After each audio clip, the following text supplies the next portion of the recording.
Lors d'une sombre nuit de décembre 1998, deux gendarmes patrouillent dans la vallée des Eaux Claires, à côté d'Angoulême. Ils surveillent l'endroit car c'est un lieu réputé dangereux, où les malfrats se retrouvent, où les amants se cachent.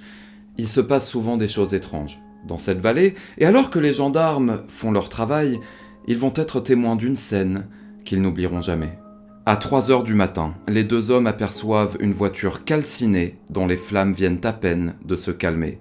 Ils pensent alors à un accident ou à une destruction volontaire d'un voyou qui cherchait peut-être à faire disparaître un véhicule volé. En fait, ils ne savent pas qu'ils viennent tout simplement de découvrir la scène de l'un des plus grands mystères criminels français, mais ils vont s'approcher de la voiture, petit à petit, tranquillement, et là, ils vont commencer à comprendre. Parce que sur le siège conducteur, entre les cendres et les fumées, se distingue un corps. Un corps si déformé, si abîmé et tellement carbonisé que l'on ne peut même pas savoir s'il s'agit d'un homme ou d'une femme. Cette pauvre personne s'est-elle retrouvée piégée par les flammes à cause d'un dysfonctionnement de sa voiture? Quelqu'un l'a-t-il enfermée là avant de mettre le feu pour l'assassiner? Eh bien, figurez-vous qu'une des premières constatations sera que la porte côté conducteur, là où se trouve le cadavre, n'était pas du tout verrouillée. La victime aurait donc pu sortir à n'importe quel moment. Des objets étranges comme un tube de peinture ou une lame de cutter seront retrouvés au pied du corps, et chose très inhabituelle, les enquêteurs constateront que le pare-brise de la voiture a été enlevé et déchaussé manuellement par quelqu'un. Pourquoi ? Pour permettre un appel d'air peut-être et que le feu se propage plus vite. C'est très intelligent, mais ce qui est intriguant, c'est que peu de personnes ont cette connaissance et penseraient à enlever un pare-brise et s'occuper de tout ça, avoir la présence d'esprit de faire ça juste après avoir commis un meurtre. Heureusement, la plaque d'immatriculation est toujours intacte et c'est grâce à elle que l'on pourra identifier la propriétaire du véhicule. Son nom est Paquita Parra, une femme de 30 ans, au charme méditerranéen, l'unique fille d'une fratrie de 6 enfants. Et on va se rendre compte que cette Paquita Parra avait passé une journée très étrange avant le drame, marquée par exemple d'une visite non programmée au poste de gendarmerie, où elle expliquait avoir des choses à dire, des révélations à faire et que dans quelques jours, ce sera trop tard. Quelles étaient ces révélations que voulait faire Paquita ? Les gendarmes s'intéresseront bientôt à ses relations amoureuses qui étaient plutôt sulfureuses, voire malsaines, et puis une visite chez elle permettra de trouver des éléments intrigants qui ouvriront la voie à bien d'autres théories. Dans cette affaire, même les juges se battront entre eux, il y aura de nombreux scandales judiciaires, et comme si ce n'était pas assez, 20 ans après cette histoire, en 2018, une boîte sera retrouvée. Une mystérieuse boîte au contenu très angoissant, qui finalement relancera toute l'enquête. Les amis, après avoir travaillé sur ce dossier, j'ai pu extraire 5 théories sur ce qui a pu se passer que je vais vous présenter dans cette vidéo. J'aurai en plus l'honneur d'être accompagné par monsieur Roger-Marc Moreau, qui est criminaliste et qui connaît très très bien l'affaire, mieux que personne même, pour la simple et bonne raison, les amis, que c'est lui qui a permis au suspect principal de sortir de prison. Il a réussi à l'innocenter, il va nous parler de tout ça et il va nous donner son avis et surtout nous donner plus d'informations que personne n'a. Il m'a appris énormément de choses sur cette affaire.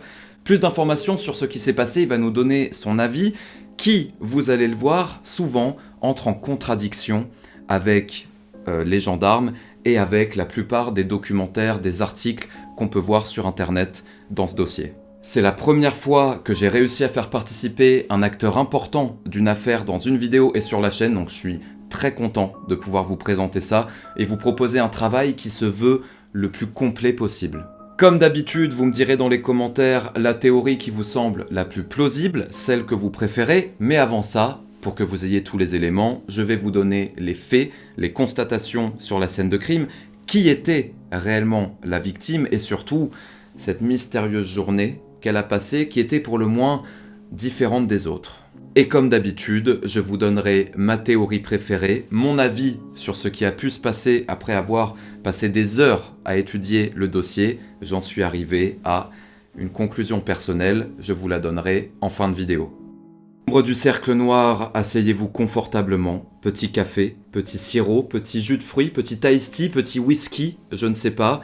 Qu'est-il arrivé à Paquita Para, l'une des plus grandes énigmes criminelles françaises? C'est parti.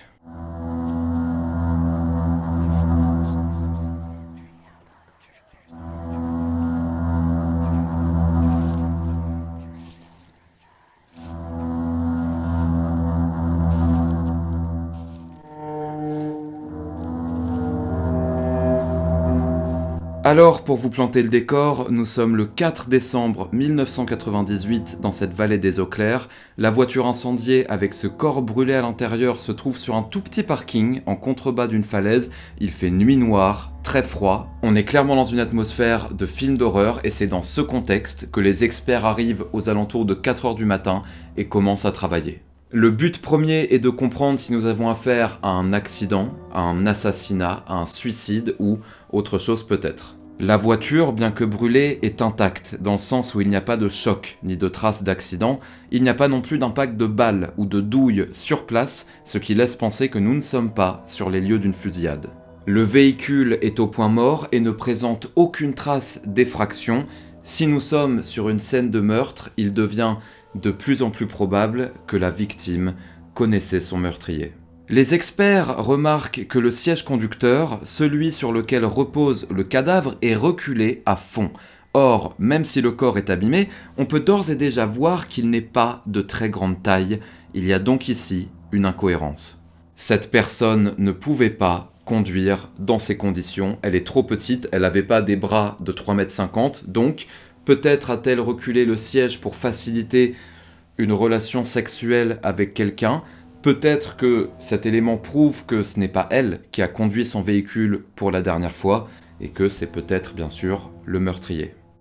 À ses pieds, nous retrouvons un tube de peinture. Je l'ai dit, ce qui va beaucoup intriguer, puisqu'il sera établi que la victime, ne peignait pas du tout, à l'inverse d'une personne très proche de son entourage, à laquelle nous nous intéresserons plus tard.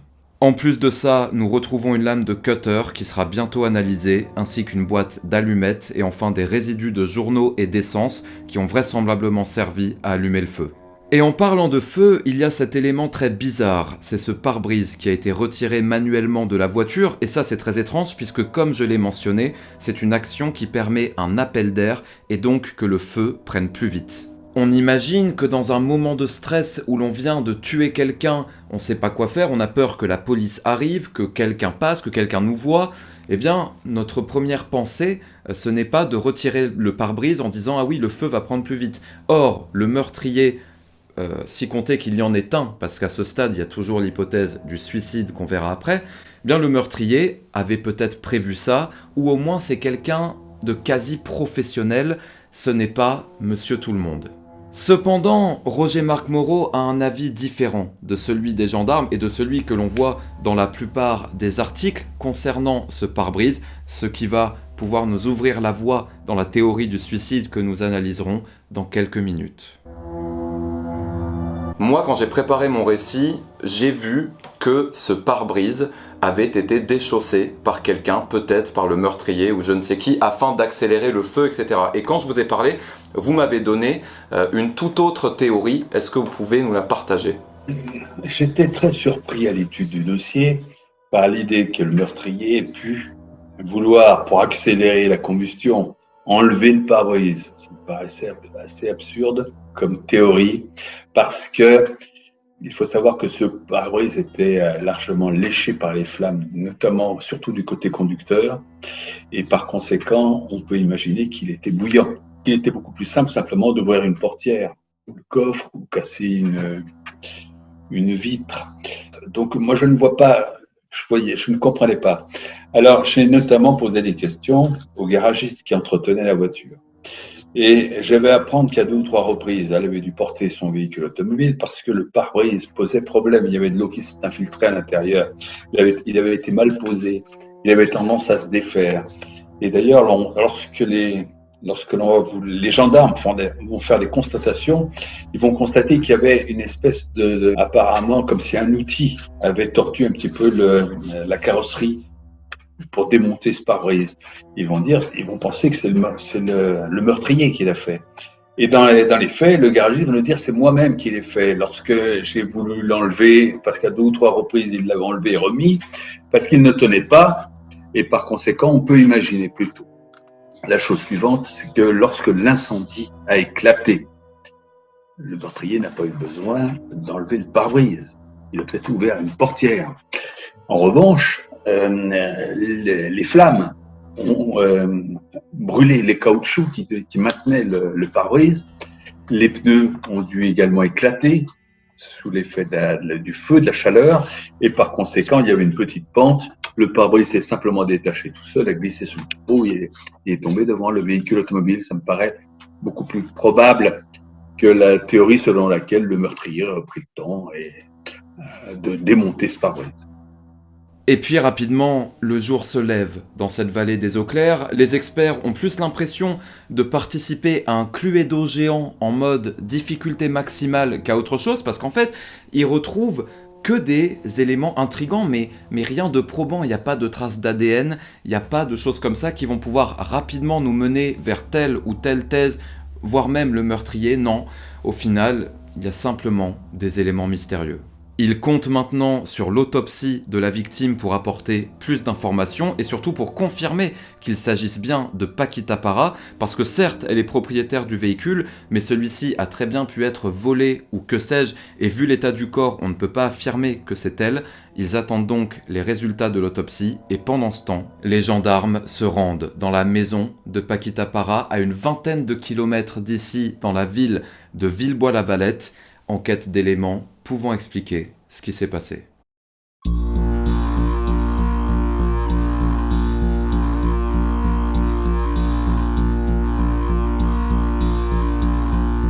Ils arrivent donc chez Paquita, accompagnés de 2 de ses frères. Alors les frères, évidemment, disent aux enquêteurs être très inquiets que leur sœur n'ait pas donné de nouvelles depuis hier soir. Ils ont bien sûr peur qu'il s'agisse d'elle dans la voiture, ils ont peur que le corps carbonisé ce soit le sien, surtout que ils vont expliquer aux enquêteurs, ses frères, que leur sœur semblait craintive ces derniers temps. Elle avait peur de quelque chose, elle n'était pas comme d'habitude. Mais bon, malgré ça, elle a une vie normale. Paquita est une fille discrète, mais que tout le monde remarque par sa grande beauté. Elle a énormément de succès avec les hommes et se définit comme une femme libre à ce niveau-là.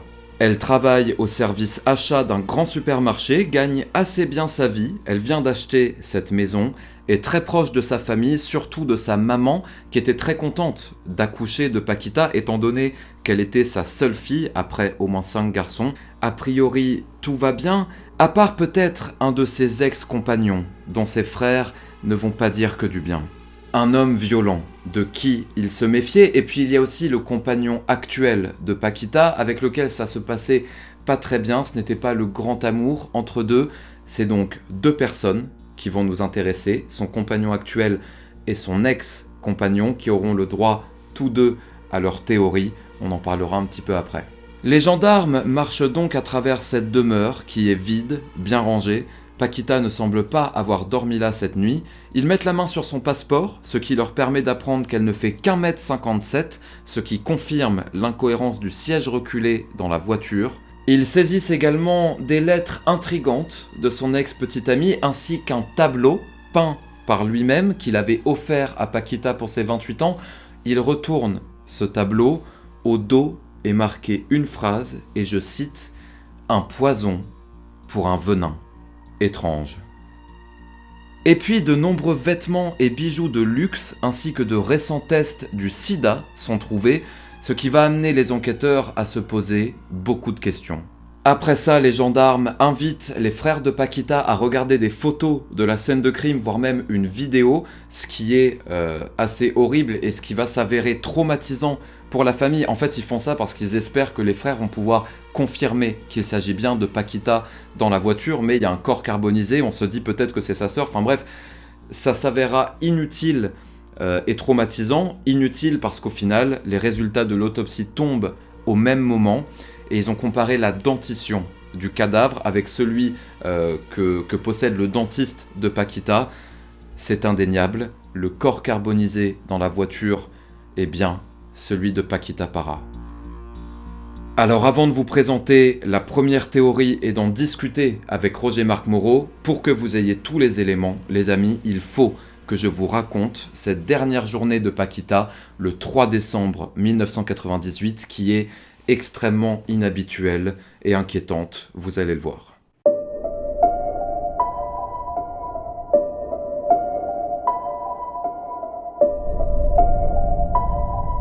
Paquita arrive à son travail à 7h50 comme d'habitude, la journée se déroule normalement, les collègues ne diront pas qu'elle était spécialement bizarre, puis elle part à 17h.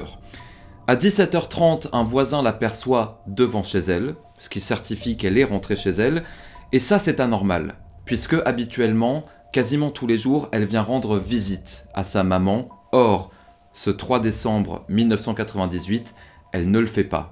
À 18h, accompagnée de son petit ami actuel, que nous appellerons François, qui est l'un de ses collègues de travail, ils sont en couple depuis 8 mois, ils se rendent au garage de l'un des frères de Paquita, car François y a mis sa voiture en réparation.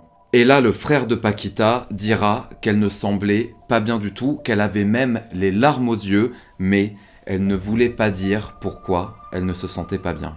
Paquita quitte ensuite le garage à 18h15, tandis que son petit ami François rentre chez lui à Angoulême, et là, va se passer quelque chose de très étrange, qui est peut-être la clé de toute cette histoire. Puisque vers 19h, Paquita se présente au poste de gendarmerie de Villebois-Lavalette.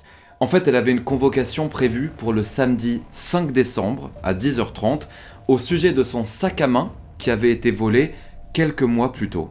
Plusieurs objets, dont des cartes de magasins, Conforama par exemple, et son chéquier avaient été dérobés, et certains chèques avaient récemment été utilisés dans une station essence. Retenez bien ça, puisque ça aura un rapport avec la boîte dont je vous ai parlé, retrouvée 20 ans après. Sauf qu'elle se présente 2 jours avant sa convocation. Normalement, quand on va à la gendarmerie, c'est pas toujours une partie de plaisir, donc on évite de s'y rendre avant, de s'y rendre plusieurs fois.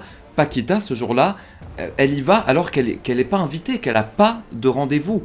Alors pourquoi ? Eh bien, elle va dire aux gendarmes qui la reçoivent qu'elle a des choses à dire, qu'elle a des révélations à faire et qu'elle aimerait même être placée sur écoute. Que voulait-elle dire de si important pour se présenter 2 jours avant sa convocation au commissariat ? Eh bien les amis, nous le saurons jamais, puisque le gendarme qui la reçoit va lui dire « Écoutez madame, vous n'avez pas de rendez-vous, revenez dans 2 jours à l'heure de votre convocation, on en parlera là, cette histoire peut bien attendre 2 jours. » Sauf que cette histoire apparemment ne pouvait pas attendre 2 jours, puisque quelques heures après, Paquita sera retrouvée décédée, brûlée dans sa voiture. C'est l'un des plus grands mystères de cette affaire et j'ai demandé à Roger Marc Moreau ce que selon lui, Paquita voulait révéler aux gendarmes. Personne ne sait vraiment pourquoi elle s'est rendue dans ce poste de gendarmerie. Quelle est votre théorie sur ça ? Elle devait être entendue par un gendarme et elle prend la peine de venir plus tôt. Car elle est pressée d'être entendue. Certainement que c'est quelque chose qui la mine, qui l'inquiète énormément. Et elle veut faire des révélations, à mon avis. Et on ne sait pas trop ce qui se passait dans sa vie. Ça se passait pas trop bien, apparemment, avec la personne qui était son fiancé de l'époque. Et par conséquent, peut-être que ça avait un lien avec lui. Et elle veut venir parler, voir les gendarmes, et elle ne veut pas être très bien reçue par le gendarme qui se trouve présent. Il lui dit « Mais non, madame, il faut respecter votre convocation, la personne qui devait vous entendre n'est pas là, revenez, puis on ne sait pas s'il ne lui dit pas autre chose. » Enfin, elle repart, elle n'est pas soulagée, elle a toujours la même inquiétude, peut-être même encore plus importante, après avoir été à la gendarmerie. En fait, elle est convoquée parce que elle avait d'abord, dans un premier temps, déclaré le vol de son sac à main et de ses chéquiers, et dans un second temps, quelqu'un va faire des chèques sans provision, notamment des stations d'essence, des stations-service. Et le véhicule automobile dont on va relever le numéro, grâce aux caméras, c'était le numéro de Paquita. Donc les gendarmes pensent que c'est elle-même qui a fait une escroquerie en quelque sorte, en déclarant le vol de son sac et de ses chéquiers. Et c'était en fait pour pouvoir payer, utiliser les chéquiers. À l'époque, c'était encore un délit assez punissable, et par conséquent, ils ont fait peut-être un peu de zèle en la convoquant. Elle a pensé que c'était extrêmement grave. Et comme elle avait une famille très présente et qu'elle ne voulait pas les décevoir, je pense que c'était quelque chose vraiment qui l'a touchée. Alors moi, j'ai la théorie selon laquelle ce n'était peut-être pas elle finalement qui avait utilisé ce véhicule, qui avait fait les chèques sans provision. Peut-être était-ce son compagnon et peut-être que c'est ce qu'elle voulait dire. Elle voulait peut-être le dénoncer, sait-on jamais. Je n'ai pas de preuves là-dessus. Enfin, toujours est-il qu'elle souhaitait faire des révélations. Et elle dit, est-ce qu'on pourrait me placer sur écoute téléphonique? Elle pose la question au gendarme qui la reçoit. Ce qui veut dire que peut-être il y avait des choses qu'elle voulait faire dire à quelqu'un, peut-être faire avouer la personne qui avait réellement utilisé son chéquier, qui lui avait été robé peut-être même à son insu, sait-on jamais. Un voisin la verra quitter son domicile vers 19h30. Après, que fait-elle? Mystère. Elle sera simplement aperçue par un autre témoin à 22h15, vivante sur le lieu, le futur lieu du drame. Et là, ça va être assez intriguant puisque ce témoin va dire qu'il a vu Paquita au volant de sa Fiat Uno et qu'elle semblait attendre quelqu'un. Et quand il est arrivé au volant de sa voiture, Paquita va le regarder comme si elle essayait de voir si c'était la personne qu'elle attendait ou non. Et puis, plus la voiture se rapproche, plus Paquita va comprendre que apparemment ce n'est pas la personne qu'elle attend, donc elle va détourner les yeux et s'atteler à quelque chose dans sa voiture. Le témoin va dire qu'elle semblait tripoter quelque chose dans sa voiture. Puis à 23h30, un habitant du coin apercevra les premières flammes. Paquita Parra est donc morte entre 22h15, là où le témoin l'a vue, et 23h30, où il y a les premières flammes. Mais pourquoi ?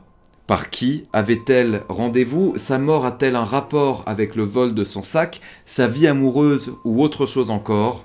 Nous allons voir tout ça maintenant avec la suite des résultats de l'autopsie qui va nous amener vers une première théorie.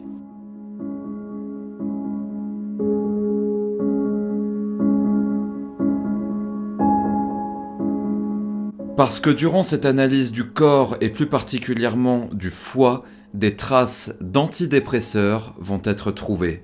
Malheureusement, comme il s'agit du foie et non du sang, on ne peut pas en mesurer la quantité, mais tout de même, cela indique que Paquita n'allait peut-être pas aussi bien que ce qu'elle laissait paraître, alors se serait-elle suicidée dans sa voiture ce soir du 3 décembre 1998. Alors, tout d'abord, ses proches vont être interrogés au sujet de l'état psychologique de Paquita, parce que, en général, quand quelqu'un a des pensées suicidaires, les proches peuvent le capter. Pas toujours, mais souvent on peut voir quand quelqu'un est pas bien et quand quelqu'un est bien.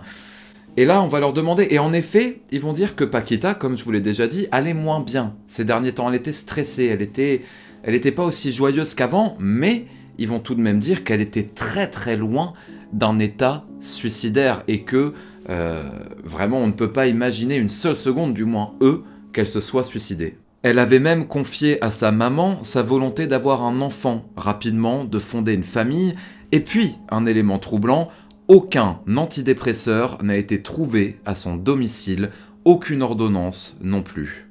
Pourtant, il y en a bien dans ces analyses post-mortem, alors les prenait-elle en cachette? Est-ce que quelqu'un les lui administrait de force ou sans qu'elle le sache pour la rendre plus somnolente ou plus malléable? En tout cas, un suicide par immolation semble complètement extrême pour une femme comme Paquita qui vraisemblablement était loin d'être désespérée, mais après tout, on ne sait jamais vraiment comment les gens vont au fond. Alors on pense à cette lame de cutter retrouvée sous le siège conducteur, souvenez-vous, est-ce que Paquita aurait pu l'utiliser pour se tailler les veines par exemple? Ça a du sens et les enquêteurs sont intrigués. Par cela, des analyses sont faites, mais il n'y a aucun sang sur cette lame. Et puis un dernier élément va venir enterrer complètement l'hypothèse du suicide pour les enquêteurs, parce que des analyses vont être faites sur les poumons du corps de Paquita, et on ne va trouver aucune trace de suie. La suie, c'est des résidus de fumée, en gros, ou de cendres, etc., dans les poumons de Paquita. Il n'y a aucune trace de cela, ce qui veut dire qu'elle n'en a pas respiré, ce qui veut dire qu'elle était déjà morte avant l'incendie. Pour les enquêteurs, Paquita a donc, selon toute vraisemblance, été assassinée, mais pour Roger-Marc Moreau, les choses peuvent être différentes et il a 2-3 éléments intéressants à nous donner. Qu'est-ce que vous pensez, vous, de ce suicide potentiel ? C'est possible, parce que Paquita était une grande romantique à l'origine. Elle avait pas mal de relations, parce qu'elle cherchait l'amour dans la vie. Elle ne le trouvait pas. Elle avait cru le trouver déjà avec son compagnon, Philippe. Ça s'est mal passé. Ils n'ont pas resté ensemble. Elle a fait la connaissance d'un deuxième, avec qui elle faisait des projets d'avenir. Elle voulait un enfant. Et rien de tout ça va se faire. Et sur la fin, eh bien, ils étaient sur le point de se séparer. Donc, c'était encore un échec dans sa vie. Elle avait plus de 30 ans, rêvait d'avoir un enfant. Elle était inquiète. Est-ce qu'elle allait pouvoir en avoir un? Et elle est tombée dans la dépression. Et c'est pour ça, d'ailleurs, qu'on va retrouver en dose thérapeutique des traces d'anxiolytiques. Il y avait cette convocation qui l'inquiétait très fortement. Et ce jour-là, en plus, elle aura un comportement complètement anormal. D'abord, elle verra personne. Et quand elle va rentrer, moi, j'avais auditionné à l'époque ses voisins de son petit appartement, et ils vont dire, mais ce jour-là, quand elle va venir le soir, on va la voir, elle a laissé grand ouvert sa porte d'entrée, alors qu'il faisait un froid terrible. Ce n'était pas dans ses habitudes. Et elle est sortie, elle ressemblait à un robot, et puis elle portait des récipients, comme des bidons, qu'elle va poser dans sa voiture. Et donc, on ne peut pas exclure la thèse qu'effectivement, elle ait finalement emporté du combustible dans l'idée de se suicider.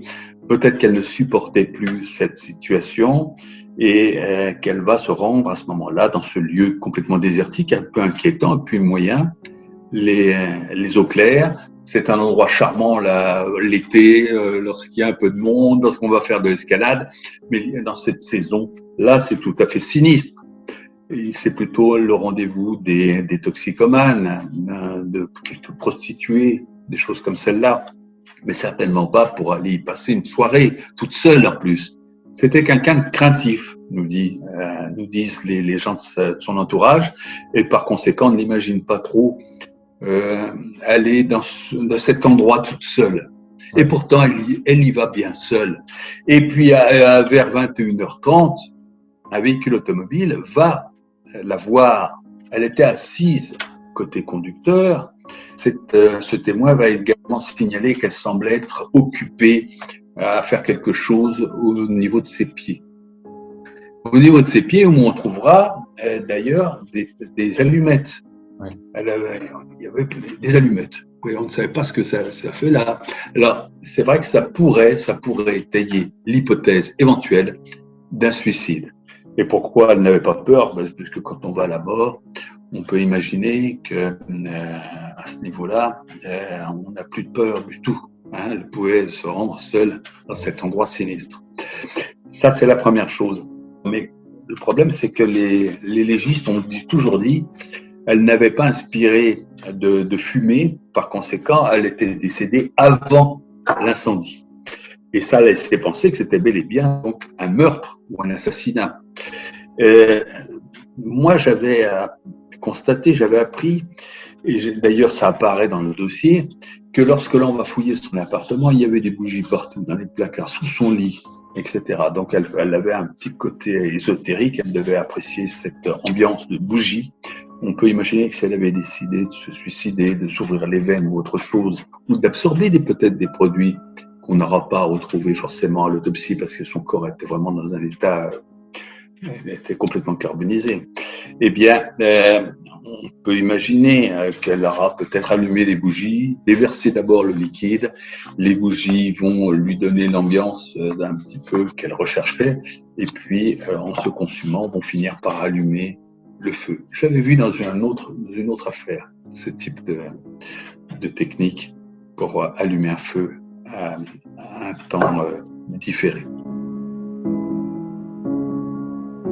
La suite de l'autopsie arrive et cette fois-ci on a un nouvel élément intéressant qui concerne le crâne de Paquita parce que sur le côté droit du crâne va être détectée une fracture assez importante qui a pu être causée soit par l'incendie lui-même. Dans une voiture qui brûle, la température monte à plus de 1000 degrés, donc forcément il y a des bouts d'os qui peuvent exploser, etc.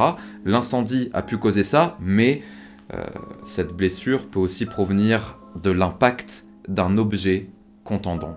Il est extrêmement probable que Paquita avait rendez-vous avec son meurtrier ce soir-là, dans un coin sombre et malfamé, la nuit, dans une voiture dont le siège conducteur a été reculé. Cette configuration va bientôt faire écho avec quelques découvertes qu'ont fait les gendarmes au domicile de Paquita, et avant de nous intéresser aux deux grands suspects de cette affaire, une nouvelle théorie va faire son apparition.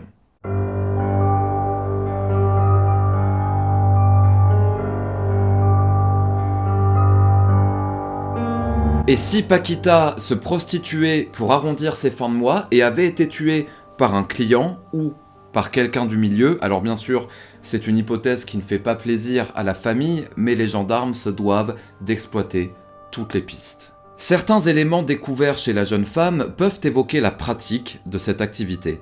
Tout d'abord, les nombreux vêtements et bijoux de luxe. Paquita gagnait correctement sa vie, mais peut-être pas au point de posséder ce genre de bijoux.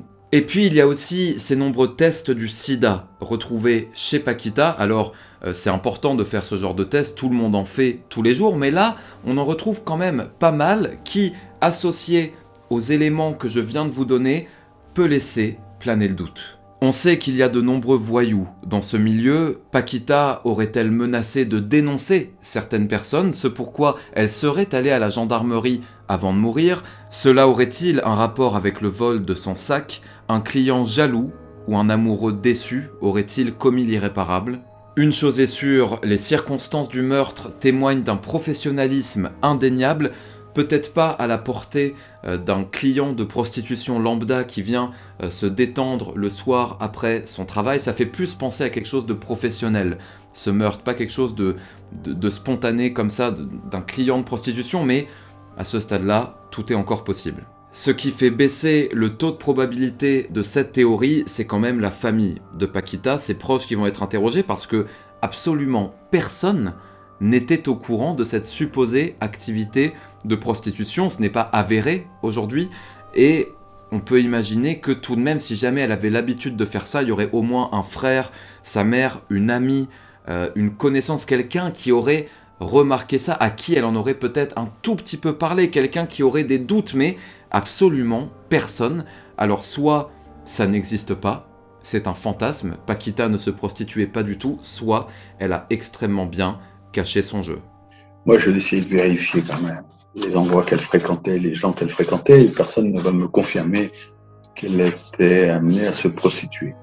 Il y avait bien un ami de l'un de ses frères avec qui il avait fait des affaires, qui avait une boîte de nuit, qui avait toutes sortes de choses et qui était un peu violent, qui était à mi-chemin entre la voyoucratie et puis le teneur d'établissement de nuit. Et puis cet homme s'intéressait beaucoup à elle. Et c'était quelqu'un d'un peu suspect. Hein. D'ailleurs, les gendarmes ne vont pas l'exploiter parce qu'ils ne vont pas vouloir s'intéresser du tout à la partie civile. Enfin, peu importe, je ne crois pas que cette personne soit liée, soit mêlée dans cette affaire. Mais enfin, tout est envisageable parce que cet homme, lui, fréquentait un petit peu, je crois, le monde de la prostitution. Alors, est-ce qu'on l'aurait poussé à se prostituer à un moment donné où elle aurait eu besoin d'argent? On ne peut pas l'écarter complètement. Mais se rendre seul dans ce coin, ou alors c'était un rendez-vous ayant trait à la prostitution, mais vous savez que les examens, les appels qu'elle a passés, les examens des appels qu'elle a reçus ne vont pas permettre de découvrir quoi que ce soit. Il n'y a pas eu d'appel très mystérieux, elle n'a appelé personne et personne ne l'a appelé ce jour-là. Et puis on imagine que déjà que c'est un milieu dangereux, imaginons qu'elle se prostituait occasionnellement, elle aurait préféré peut-être faire ça chez elle, dans un hôtel, dans un endroit sûr, plutôt que dans la vallée des eaux claires où là c'est terrifiant quoi. Et puis, pourquoi finalement la tuer? Bien sûr. Pourquoi l'assassiner? Pour une relation sexuelle? Bon, on peut tomber sur un sadique, sur un satire. Mais enfin bon, tout ça paraît peu probant. Je ne crois pas qu'elle ait le profil d'une prostituée. C'est mon opinion. En revanche, ce que beaucoup de proches de son entourage avaient décelé, ce sont ses fréquentations amoureuses, agitées, voire même dangereuses.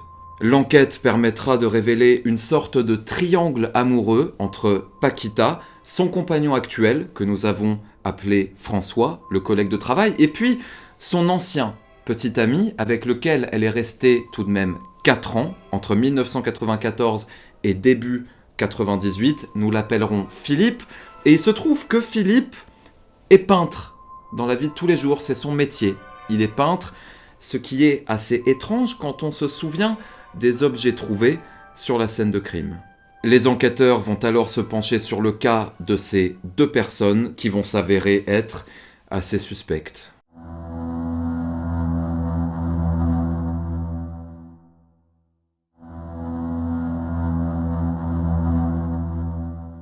Ce qui est intéressant dans les affaires d'homicide, c'est d'étudier le comportement des proches après le drame pour voir s'il n'y a pas des choses qui ne collent pas.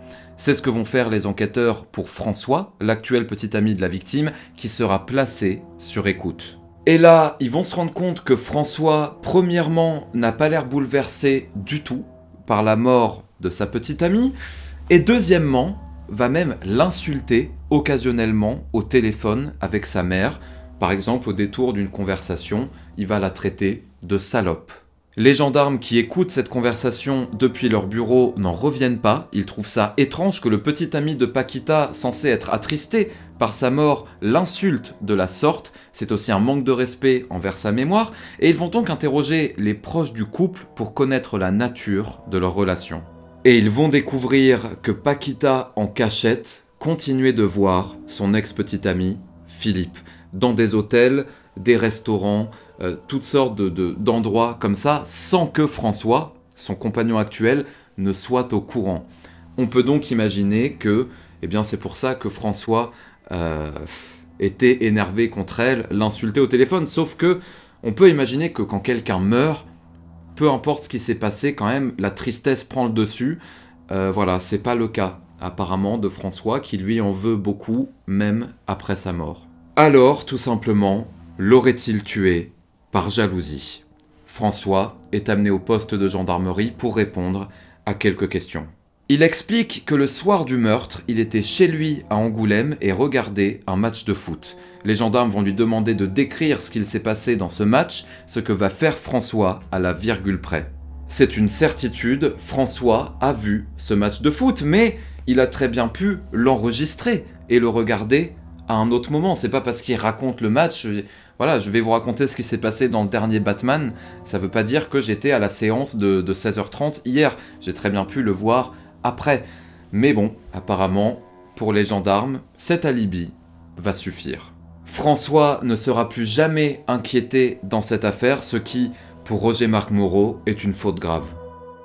On a assez peu enquêté sur François, on en discutait hier, parce que tous les soupçons se sont tournés rapidement vers Philippe.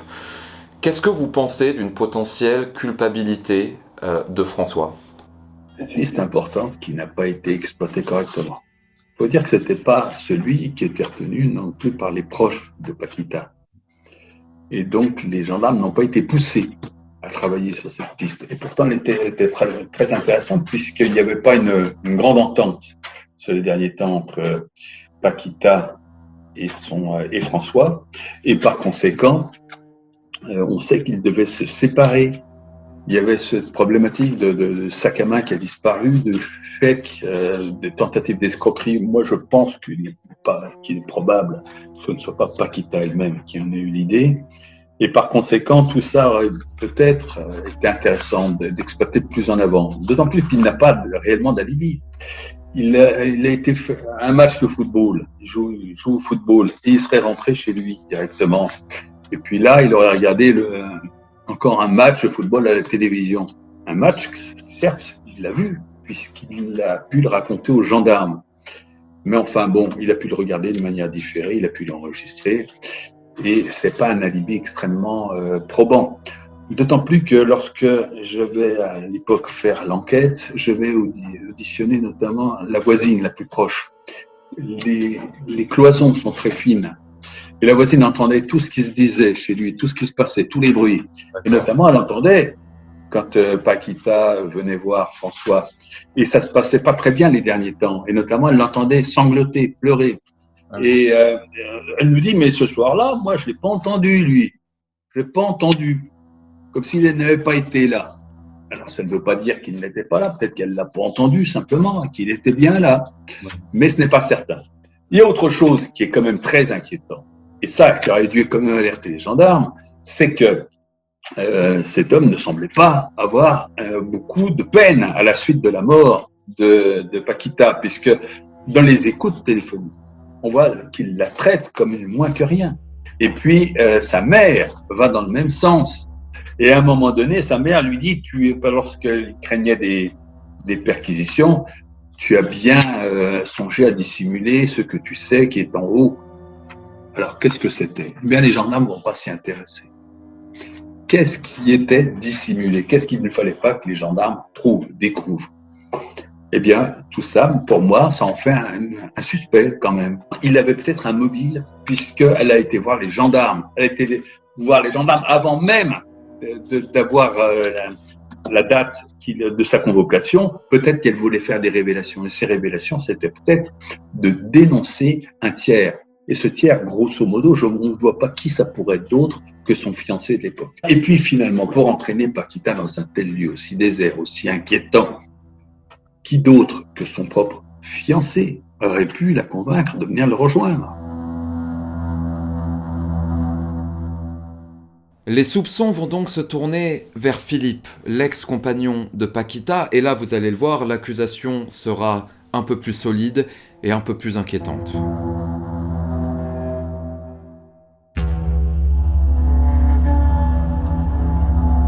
Philippe et Paquita sont restés ensemble de 1994 à début 1998 et leur relation était très complexe. Les proches de Paquita diront de Philippe que c'est un homme violent, possessif, qui voulait véritablement s'accaparer la jeune femme, qu'elle lui appartienne. Ils diront aussi qu'à certains moments, Philippe frappait Paquita, ce qui les avait poussés à forcer la jeune femme à le quitter, ce qu'elle avait fini par faire au début de l'année 98. Elle s'était ensuite mise en couple avec François, sauf que, comme on l'a vu, eh bien, en cachette, Paquita continuait de voir Philippe. Ce tableau retrouvé chez Paquita, offert par son ex-petite amie avec marqué au dos un poison pour un venin, va beaucoup inquiéter les enquêteurs. Et puis aussi, toutes ces lettres écrites par Philippe vont montrer que leur relation était en quelque sorte toxique. Et puis les enquêteurs se souviennent des objets retrouvés sur la scène de crime, un tube de peinture, un cutter. Il sera établi que le cutter était une lame dont se servait régulièrement Philippe pour peindre. Une perquisition est alors organisée à son domicile. Sera retrouvé un ticket de caisse datant du jour du meurtre, le 3 décembre. Sur le ticket de caisse figurent des gants en latex et un bidon d'essence. Alors là, ça commence à sentir mauvais quand même pour notre ami Philippe, parce que des gants en latex pour un peintre, bon, pourquoi pas, des bidons d'essence, ouais, je sais que les peintres utilisent beaucoup de white spirit, ce genre de choses, mais bon, le 3 décembre, le jour du meurtre de son ex-petite amie, bref, voilà, ça commence à faire beaucoup. Il faut dire que la famille de Paquita est persuadée que c'est lui qui l'a tué, et tous ces éléments vont finir de sceller sa culpabilité aux yeux de la juge d'instruction. Et à partir de là, toute l'instruction sera menée à charge contre Philippe. La juge va même engager une profileuse, c'est quelque chose qui était très à la mode à la fin des années 90, pour établir le profil de Philippe. Et écoutez bien ça, c'est juste un truc de fou, on va en parler après avec Roger Marc Moreau. Cette profileuse, sans jamais avoir rencontré Philippe, sans même lui avoir parlé au téléphone, jamais, elle va dire que oui, c'est un psychopathe, que c'est un malade mental et que, selon toute vraisemblance, il a tué Paquita Para. C'est un élément sur lequel tout le monde va s'appuyer, et dans la foulée, notre ami Philippe sera arrêté, mis en examen et placé en détention pour le meurtre de son ex-compagne, Paquita Para. Alors vous allez sûrement me demander, est-ce qu'il a un alibi ? Eh bien c'est une question compliquée parce que dans un premier temps, non. Vous allez voir que les gendarmes avaient dit qu'il n'en avait pas, puis ensuite, Roger-Marc Moreau va prouver qu'il en avait un. Le soir du meurtre, Philippe dînait dans un restaurant avec un ami à 20 minutes de la scène de crime. Il quitte le restaurant vers 22h30. Souvenez-vous que les premières flammes sont aperçues vers 23h30, ça lui laisse donc 1 heure pour se rendre sur les lieux, tuer Paquita, mettre le feu, puis partir. Les gendarmes jugent que c'est faisable, c'est pour ça que Philippe a été mis en prison. Or, sa famille engage un criminaliste pour prouver que Philippe est innocent. Son nom est Roger-Marc Moreau. Dans un premier temps, les gendarmes vont mener une enquête pour savoir, et très vite ils vont s'intéresser à cet homme. C'est un artiste un peu maudit. Il a un mauvais profil pour les gendarmes. Et il est très doué, hein, c'est un fou du pinceau, sous tous les termes. Bon. Mais le problème, c'est que il y avait une mésentente avec Paquita, et là, la famille, la partie civile, les frères, les sœurs et les parents de la mère de Paquita ne l'appréciaient pas beaucoup. Ils étaient soulagés par cette séparation. Et par conséquent, ils vont tout de suite signaler aux gendarmes que s'il y avait bien quelqu'un qui était capable de la tuer, parce qu'il se montrait violent, c'était lui. Ils vont donc essayer d'orienter l'enquête. Et ça va fonctionner. D'ailleurs, les gendarmes vont tout de suite intéresser à lui et ils vont vérifier son emploi du temps. Et à l'époque, les gendarmes, vérifiant l'emploi du temps, vont le mettre hors de cause, dans un premier temps. Car effectivement, il avait un alibi. Il s'est rendu ce soir-là avec un ami dans un restaurant et tout le monde l'avait vu. Et effectivement, il va rester jusqu'à aux alentours de 23h. Et puis après, il va aller voir des amis. Et par conséquent, sachant que le feu a été vu à 23h30, ça avait donc certainement les événements ont eu lieu plus tôt, ça ne laissait pas la possibilité à Philippe de se rendre sur place et de commettre cet assassinat. Donc il conclut dans un premier temps que Philippe ne peut pas être le coupable dans cette affaire.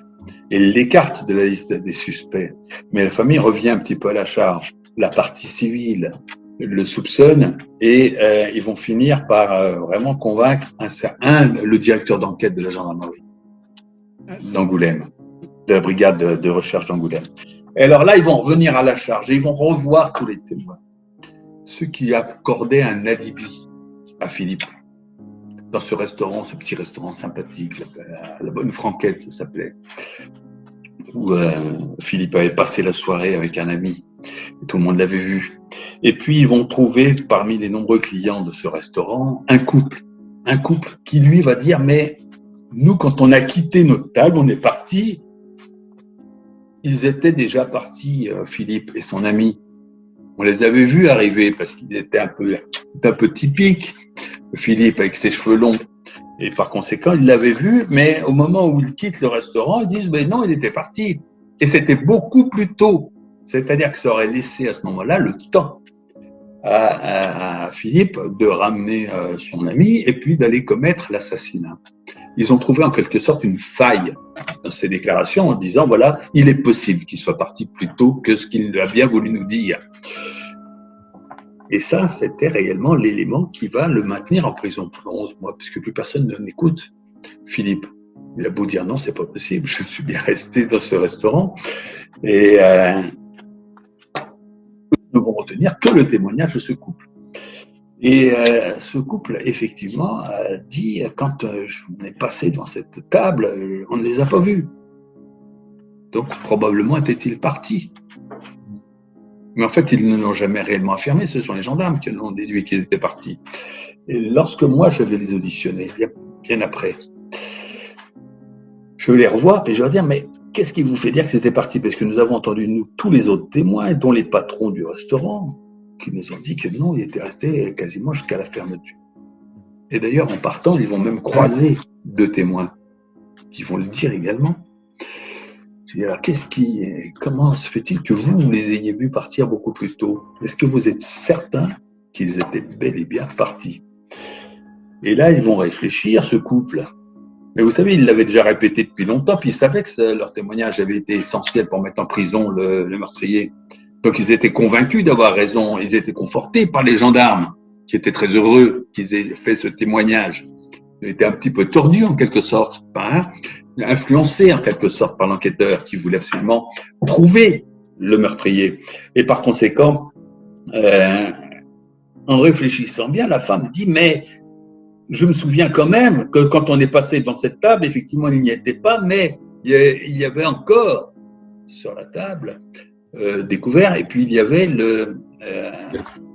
un briquet. Il y avait un briquet. Et je leur dis, mais alors, est-ce que vous êtes sûr qu'ils étaient partis? Est-ce que vous les avez vus partir? Non. Alors, si l'un, par exemple, avait été fumé, ou s'ils étaient, par exemple, en train de discuter aux toilettes, est-ce que vous pouviez le savoir? Parce qu'on ne laisse pas son briquet. Eh bien, ils vont dire non, on ne sait pas. On ne sait pas, mais les gendarmes nous ont dit que si on ne les a pas vus, c'est probablement qu'ils étaient partis parce qu'ils avaient un meurtre à faire. Voilà. Donc, ils y ont cru. Voilà. Et par conséquent, je leur dis, mais s'il y avait ce briquet, mais c'est certainement qu'ils n'étaient simplement pas partis puisqu'ils fumaient beaucoup tous les deux. Donc, ils avaient des briquets. Et par conséquent, ça allait à l'encontre quand même de tous les autres témoignages. Des gens qui les connaissaient, d'autres qui ne les connaissaient pas, et tout le monde disait qu'ils étaient bel et bien là jusqu'à la fermeture du restaurant. Et ils étaient venus, ils avaient pris l'apéritif, après ils vont manger, après ils vont aller au comptoir. Je veux dire, il n'y avait aucune ambiguïté dans l'esprit des gens qui étaient réellement présents, sauf ce couple. Après 11 mois de détention, Philippe sera remis en liberté. Il aura d'ailleurs une belle somme en guise de dédommagement et si ce n'est pas lui le coupable, tant mieux, parce que j'ose même pas imaginer le traumatisme que ça doit être d'être en prison pour un crime que vous n'avez pas commis. Dans la foulée, la juge d'instruction sera dessaisie de l'affaire pour partialité. On estimera qu'elle n'a pas fait correctement son travail dans le sens où elle a tout fait pour que Philippe soit emmené en prison, alors que le juge est censé instruire à charge et à décharge. Il est censé trouver des preuves qui vont dans les deux camps, ça n'a pas été fait. Donc voilà, il y a plein d'éléments. La garde à vue de Philippe également est annulée parce qu'elle n'avait pas été faite dans la régularité, parce que cette profileuse avait discuté avec les gendarmes. Enfin bref, vraiment c'est un fiasco cette enquête. Et voilà, scandale judiciaire, la juge est dessaisie de l'affaire, c'est extrêmement rare. Mais ce n'est pas la fin de cette affaire, puisque les amis, d'autres surprises nous attendent.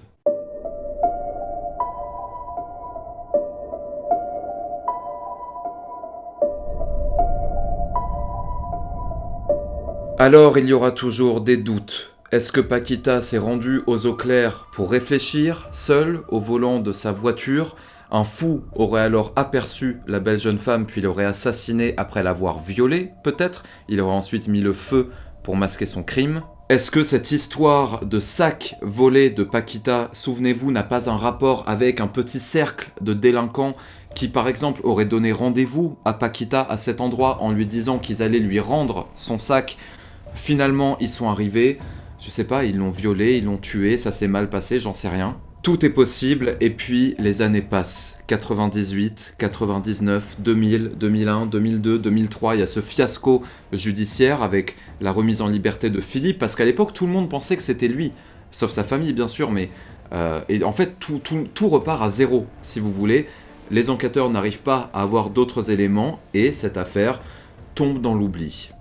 Et la famille de Paquita est obligée de vivre avec ça jusqu'en 2010, où là, coup de grâce, un non-lieu est prononcé et l'affaire est officiellement clôturée. La famille perd espoir, mais un événement incroyable va réveiller tout le monde et faire de tout ce dossier un des plus importants et des plus mystérieux de l'histoire criminelle française, puisqu'en septembre 2017, une petite sortie scolaire est organisée avec des collégiens, il me semble, avec leurs profs d'art plastique, et ils leur demandent de trouver des objets dans la vallée des eaux claires, des objets atypiques, je crois, pour ensuite faire une composition artistique. Donc là, tout le monde cherche, je sais pas, il trouve des paquets de cigarettes, j'en sais rien, il trouve des objets comme ça. Et puis là, il y a une collégienne qui va tomber sur une boîte rose.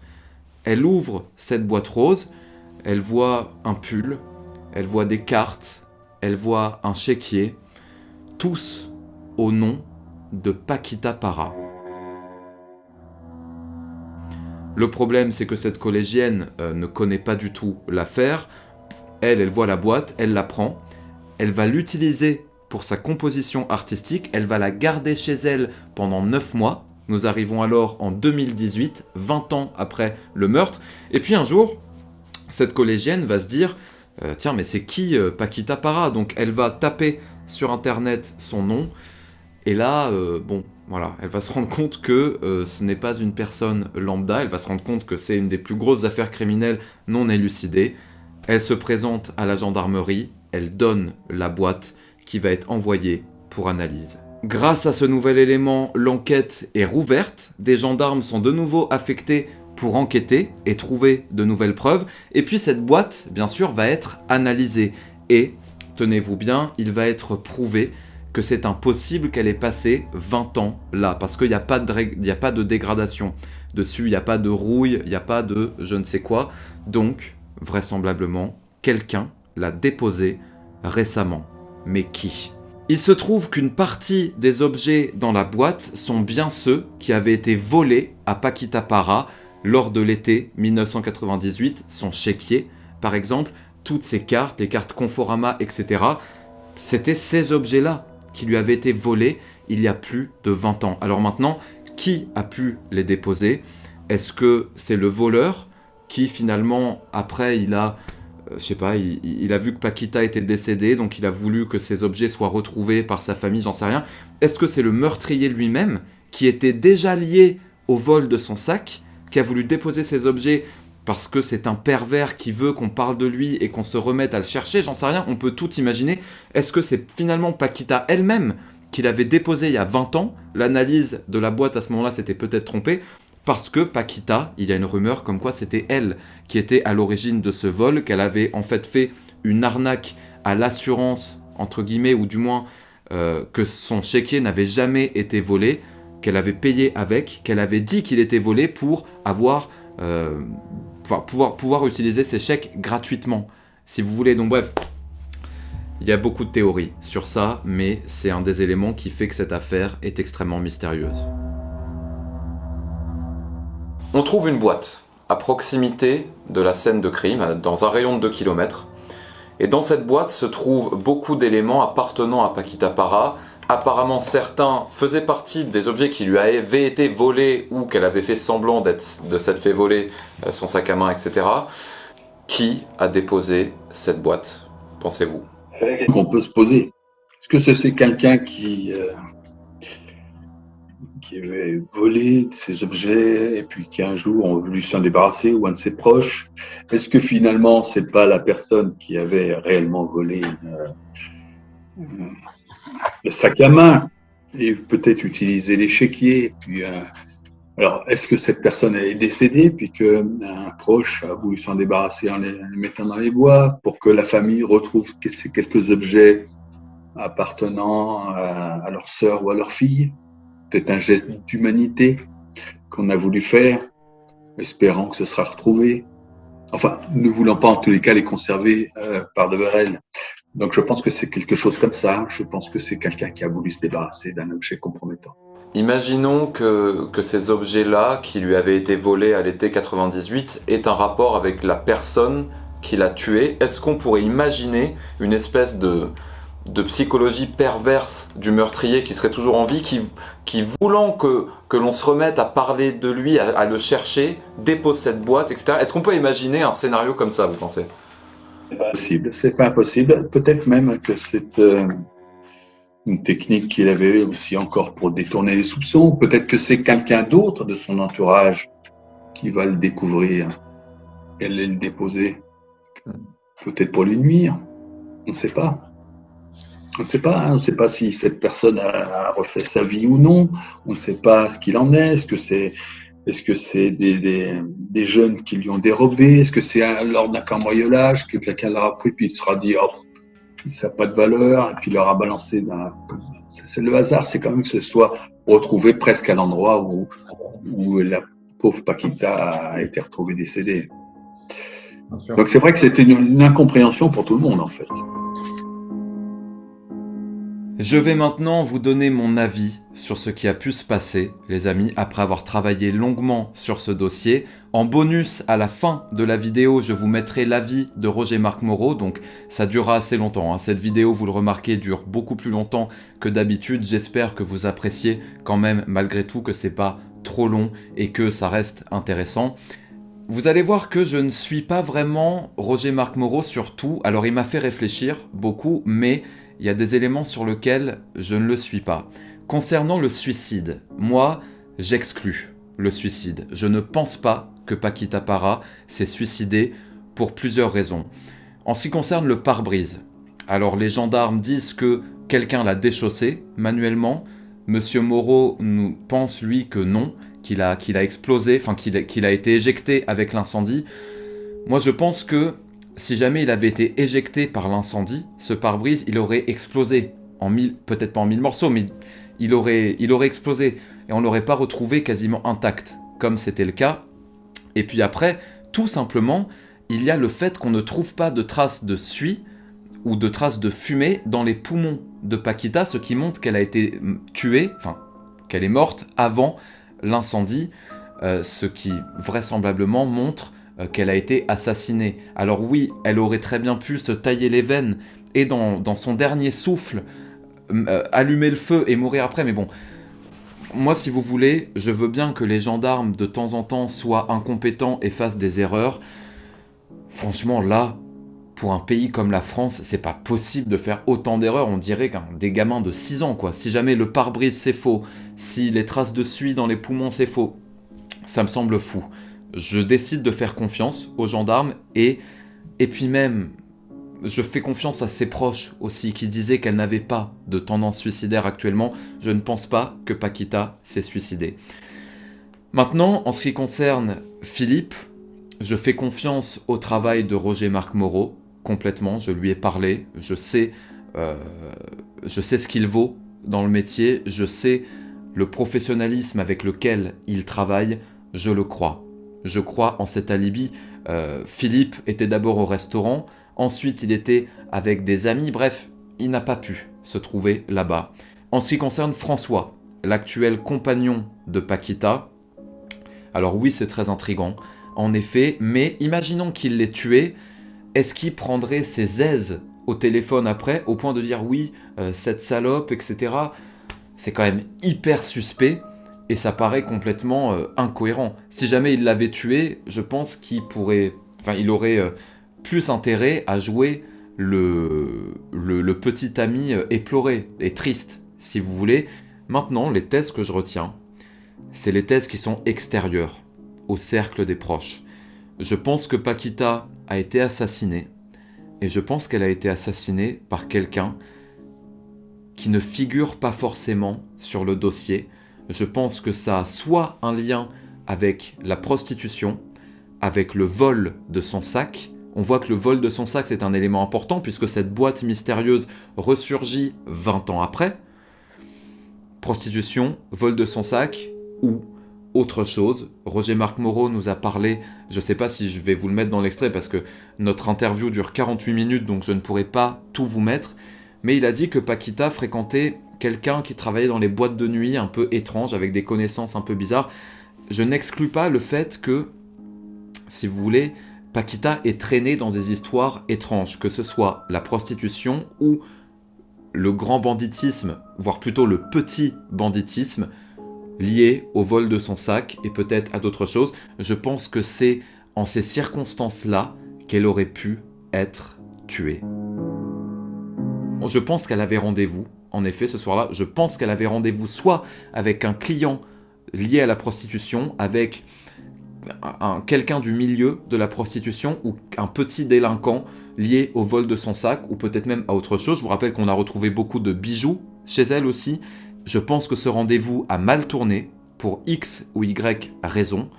On peut d'ailleurs imaginer que un petit délinquant avec qui elle faisait affaire a eu rendez-vous avec elle, a voulu un rapport sexuel, qu'elle ne l'a pas voulu, et qu'à ce moment-là, il l'a tué, sans le faire exprès ou non, je ne sais pas, et ensuite il a mis le feu pour s'échapper.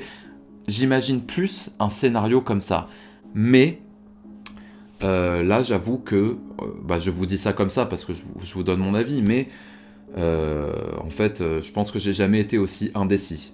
Pour la tuerie de Chevaline, par exemple, c'était un peu plus clair, quoique là, on nage vraiment dans un océan de probabilités. Donc, je vous invite à me mettre dans les commentaires la théorie que vous trouvez la plus plausible. C'est très important, j'ai hâte de voir tout ça et de voir ce que vous pensez. Je pense que ça va partir dans tous les sens, à mon avis, dans les commentaires. Je vais vous donner l'avis de Roger Marc Moreau maintenant. Je vais vous le mettre en fin de vidéo, vous allez voir ce qu'il pense. N'oubliez pas de vous abonner à la chaîne, c'est extrêmement important pour la survie de celle-ci. Croyez-moi, abonnez-vous, je crois qu'il y a plus de 70% de gens qui regardent les vidéos qui ne sont pas abonnés. Laissez un like aussi si jamais vous avez apprécié. Cette vidéo a demandé un travail énorme, des dizaines et des dizaines d'heures, mais ce fut un plaisir de pouvoir vous présenter ça parce que cette affaire est vraiment passionnante. Un grand merci à monsieur Roger Marc Moreau, et comme je vous l'ai dit dans le début de la vidéo, l'opération sauvetage de la chaîne commence maintenant. J'ai ouvert une page Tipeee sur laquelle vous pouvez vous rendre, vous pouvez lire le texte que j'ai écrit où je m'adresse à vous et je vous explique un petit peu la situation. Et si vous le souhaitez, vous pouvez soutenir la chaîne financièrement pour lui permettre d'exister, de subsister et d'être encore là en septembre 2022. Je n'aurai pas à reprendre mes études, à faire un master, à aller travailler dans un autre domaine parce que mon travail, ce sera cette chaîne Guillaume Lepers et je serai là du matin au soir pour vous produire les meilleures vidéos possibles. Tout cela dépend de vous. Si jamais vous le souhaitez, soutenez la chaîne. Je vous mets le lien en top commentaire ainsi que dans la description de la page Tipeee. Même 1 €, c'est déjà un grand pas, croyez-moi. Si vous le souhaitez, n'hésitez pas à soutenir la chaîne et je vous en remercie énormément. Je vous laisse avec Roger Marc Moreau pour terminer cette vidéo. Je vais faire le montage, ça va durer quelques jours. À l'heure où je vous parle, nous sommes lundi. Donc à mon avis, vous verrez cette vidéo au moins samedi, je pense. Et j'espère que vous l'apprécierez. J'ai mis vraiment mon cœur et toute ma force de travail. Prenez soin de vous, les amis, et surtout, portez-vous bien. Et faites très attention parce que comme on le voit dans toutes nos affaires, nous ne sommes jamais vraiment à l'abri d'une mésaventure. Et j'en profite aussi pour remercier, j'ai oublié de le faire, pour tous vous remercier de vos commentaires dans ma FAQ que j'ai posté il y a environ, on va dire 2 semaines. Je vous ai raconté ma vie, je vous ai parlé de moi, je vous ai raconté mon parcours. C'était une vidéo à cœur ouvert, comme on dit, où j'ai dit toute la vérité. Je vous ai montré qui j'étais, tout simplement. Je vous invite à aller la voir si ça vous intéresse. Et vous m'avez laissé énormément de commentaires très gentils. J'ai pas pu répondre à tout le monde. J'en suis désolé, je le fais maintenant. Et je vous remercie énormément parce que ça m'a beaucoup touché. Et ça m'apporte une motivation énorme qui fait que je vais tout faire pour continuer cette chaîne. Et je vais tout faire pour être encore là en septembre pour apporter le contenu le plus qualitatif possible. Je vais tout faire pour vous, pour moi, pour tout le soutien que vous m'apportez et pour cette communauté, pour notre communauté du Cercle Noir. Les amis, prenez soin de vous. C'était Guillaume. Salut à tous. Et donc, l'instruction a été rouverte depuis. Il me semble qu'il y a 6 mois, il y a quelques personnes qui ont été placées en garde à vue aussi. Ça n'a rien donné de ce que j'ai vu. Dernière question que je vais vous poser. Alors, vous n'êtes pas obligé de répondre. Enfin, j'imagine que de toute manière, vous n'avez pas une idée arrêtée comme moi, comme la plupart des gens. Selon vous, qu'est-il arrivé à Paquita Parra cette soirée du 3 décembre 98 ? Vous savez, moi je voudrais quand même revenir juste avant de répondre à votre question sur cette instruction calamiteuse. Il y a eu un événement quand même très grave, c'est celui de l'expertise qui a été faite, qui a d'ailleurs vu l'annulation de la plupart des éléments de l'instruction. C'est ça qui a valu aussi à d'être mis hors de cause. Ils ont dû annuler presque tous les interrogatoires parce que la justice a estimé que c'était un véritable scandale. Ça a même été jusqu'à faire une nouvelle législation sur les profilers, sur les psychocriminologues, pendant plusieurs années, il n'y avait plus de psychocriminologue en France en raison de cette affaire que l'on va dénoncer très violemment à l'époque. Et c'est quand même quelque chose d'extrêmement grave. On avait fait appel à l'époque à plusieurs experts qui étaient complètement atterrés devant les conclusions de cette parenthèse de la voyance, hein, que des gendarmes aient cautionné ça, qu'un juge d'instruction cautionnait ça. C'est grave quand même. Il y a des gens qui font de la prison quelquefois pour ça. On avait soumis ça au professeur Christian Hervé, à Solange Troisier, qui était l'ancienne contrôleur général des prisons, à Michel Rudler, l'ex-patronne de la police scientifique en France. Et tout le monde était atterré par cette psychocriminologue qu'on voit encore sévir d'ailleurs, hein, dans de nombreuses affaires. Et par conséquent, voilà, ça je voudrais vraiment le dire, le dénoncer. C'était à l'origine quand même d'un véritable martyr qui a vécu ce garçon et ses parents, parce que les soupçons l'ont poursuivi encore pendant des années et encore aujourd'hui, il y a des gens qui viennent prétendre que ce serait peut-être lui le coupable. La partie civile a bien réagi avec le temps, mais il a fallu longtemps. Après l'avoir désigné pendant des années comme étant le coupable, eh bien, aujourd'hui, ils se sont rendus compte que c'était probablement pas lui et ils cautionnent l'enquête de la section de recherche de la gendarmerie de Bordeaux qui confirme une autre enquête et qui exclut totalement la possibilité que ce soit Philippe le coupable. Alors, maintenant, vous me posez une question sur, précisément… Alors, je vous demande, voilà, si jamais vous deviez… La théorie. Alors, moi, j'ai toujours eu tendance à penser à la théorie du suicide. Voilà. Je pense que c'est soit la théorie du suicide, soit le fiancé de l'époque. Ce fameux François me paraît extrêmement suspect. Ses réactions, et en particulier, puisque je n'ai plus exactement les paroles comme ça, je l'ai dans le dossier, mais c'était quand même extrêmement étonnant qu'il ait pu user avec sa mère, en parlant d'elle, avec sa mère, de telles paroles à propos de cette jeune fille que tout le monde, pour qui tout le monde a beaucoup d'empathie, qui était une jeune fille de 30 ans, adorable, jolie, agréable. Comment on peut parler comme ça d'elle me paraît tellement aberrant. Je pense qu'il doit être comme sur la liste des suspects. D'accord, bah écoutez, merci beaucoup Monsieur Moreau, je pense qu'on a bien avancé. Merci à vous. Alors, on a bien avancé, mais il y a toujours autant de mystères tout de même, hein, dans cette affaire. On n'a pas de réponse. Et il y a eu de nouvelles autopsies qui ont été réalisées parce que finalement, les premières étaient peut-être incomplètes. Bien évidemment, on a dit elle n'avait pas respiré des fumées. Mais moi, j'ai regardé les résultats de l'autopsie. Il ne restait rien de son corps et ses poumons étaient complètement carbonisés. Alors, vous savez, j'ai vu tellement souvent dans les autopsies des erreurs de diagnostic que est-ce bien certain? Est-ce bien certain? Non, je ne crois pas qu'on puisse le dire. Et je ne suis pas sûr que les nouvelles autopsies, d'ailleurs, parce qu'ils ont exhumé cette pauvre petite pour le vérifier, et puis y répondre des années après. Eh bien écoutez, merci beaucoup encore une fois d'être venu sur la chaîne, ce fut un plaisir. J'espère Pour moi également. J'espère avoir l'occasion de vous revoir dans d'autres dossiers, pour d'autres affaires. Je suis à votre disposition, cher Guillaume. Magnifique, bah, je vous remercie et je vous dis à très bientôt. Merci, à bientôt.